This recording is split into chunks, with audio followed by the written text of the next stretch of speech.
नमस्कार दोस्तों, मेरे YouTube channel DK knowledge show पे आपका स्वागत है। तो दोस्तों, चीन की नज़र अब भूटान पर प्रमुख तौर पर।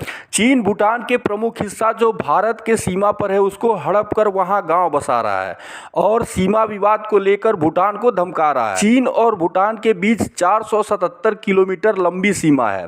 चीन और भूटान के सीमा पर मुख्य रूप से दो इलाके ऐसे हैं जिस पर विवाद ज्यादा है। दोस्तों, चीन की विस्तारवादी नीतियां और जमीन कब्जाने की भूख बॉर्डर पर चीन, भूटान और भारत के झड़प का कारण। चीन भूटान से चाहता है कि भूटान तिब्बत से सटे एक बड़े भूभाग को चीन से लेकर इसके बदले में डोकलाम के पास रणनीतिक रूप से महत्वपूर्ण इलाके को उसे सौंप दे। और अगर भूटान ने यह इलाका चीन को दे दिया तो इससे सिलीगुड़ी कॉरिडोर को खतरा हो सकता है और चीन भारत को घेरने के लिए ही भूटान से यह समझौता चाहता है और भूटान को धमका रहा है। दरअसल चीन ने सिलीगुड़ी कॉरिडोर के सड़कों और सैन्य प्रतिष्ठानों का जाल सा बुन रहा है।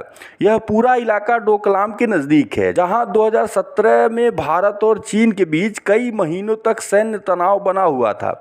दोस्तों, सिलीगुड़ी कॉरिडोर को ही चिकन नेक के रूप में जाना जाता है। आप मैप में भी देख सकते हैं।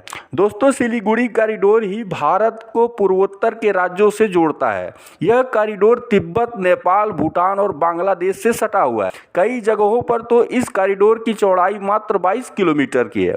हालांकि डोकलाम तनाव के बाद गलवान हिंसा और लद्दाख में जारी तनाव के बीच भारत बेहद सतर्क है। हमारी सेना ने लद्दाख से लेकर अरुणाचल तक चीन से लगी सीमा पर कई बुनियादी ढांचों का निर्माण के साथ इन इलाकों में सेना ने माउंटेन कोर, हल्के तोप, बस्तरबंद गाड़ियां, डिफेंस सिस्टम तक तैनात कर रखा है और भूटान को भी भारत समझा रहा है। हालांकि भारत ही भूटान के विदेश मामले को देखता है, यह संधि का हिस्सा है। दोस्तों, भूटान भारत के लिए एक रणनीतिक देश है। भूटान में चीन की घुसपैठ भारत के लिए एक बहुत ही खतरनाक कदम है। हालांकि हमारी वर्तमान सरकार सक्रिय है। इस मसले पर भूटान से बात के साथ भारतीय सेना को भी एक्टिव कर दिया गया है, क्योंकि चीन एक धूर्त देश है।